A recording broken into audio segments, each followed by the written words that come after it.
Лариса Хашимовна Абдуллина. Башкирская поэтесса, переводчица, журналист. Главный редактор журнала «Акбузат». 26 лет работает в средствах массовой информации Башкортостана. Под ее руководством редакция сопровождает многие интересные проекты, рубрики. Мировая литература на башкирском языке, «Хороший мальчик», «Хорошая девочка», «Дневник добрых дел». Спецномера на северо-западном и других диалектах.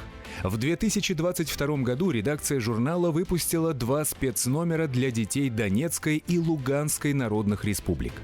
Раньше там не было подобных изданий.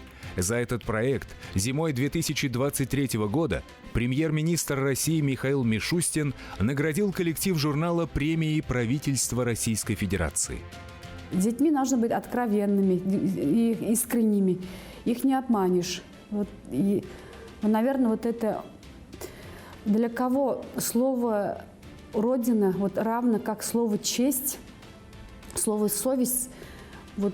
Я думаю, что мое творчество предназначено для них.